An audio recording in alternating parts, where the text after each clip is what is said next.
Mutinous soldiers in Niger sever French military ties while hostage president pleads for U.S. help.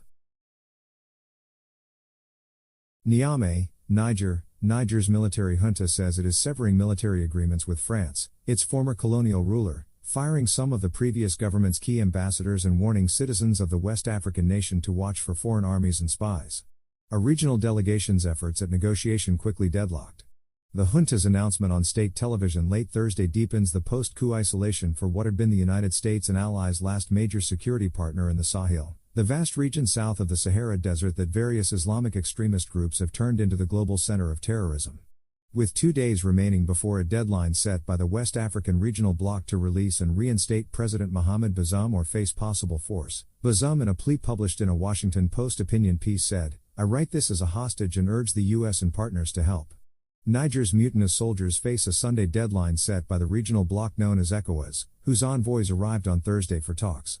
But those discussions quickly stalled, with the delegation unable to meet the coup leader, General Abdurrahman Tiani, or go into the capital, Niamey, according to a person with close knowledge of the talks who spoke on condition of anonymity because they weren't authorized to comment. The junta's announcement brought further skepticism about any deal. It said it was terminating the military agreements and protocols signed with France and announced the end of functions for Niger's ambassadors to France, the United States, Togo and neighboring Nigeria, which is leading ECOWAS efforts on dialogue.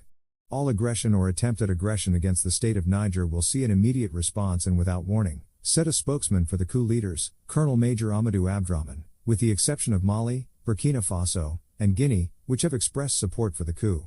Mali and Burkina Faso have said such an intervention would be a declaration of war against them.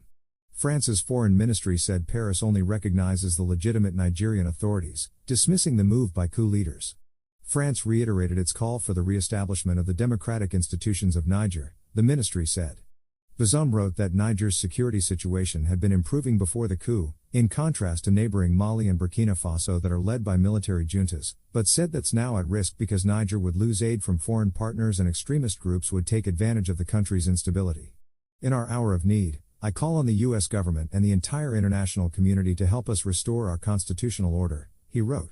France has 1,500 military personnel in Niger, which had been envisioned as the base for counterterror operations in the region after anti-French sentiments grew elsewhere. The U.S. has 1,100 military personnel in Niger, including at a key drone base, and indicates it's reluctant to leave, especially with the growing influence of the Russian private military group Wagner in the Sahel. "We are following this situation very carefully," Kremlin spokesman Dmitry Peskov told reporters.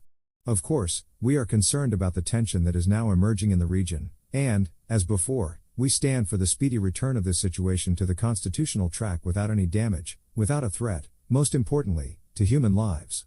ECOWAS has been unsuccessful in stemming coups and is trying to change course with Niger in a region that has seen 5 of them in the past 3 years, 2 each in Mali and Burkina Faso. The ECOWAS delegation was led by former Nigerian head of state General Abdulsalami Abubakar. A second group led by Ambassador Babagana Kanjaib has gone to engage with the leaders of neighboring Libya and Algeria, said Ajuri Jalal, special advisor to Nigeria's president. But analysts said they're not putting much faith in talks. "I don't expect mediation efforts to bear fruit in the short term.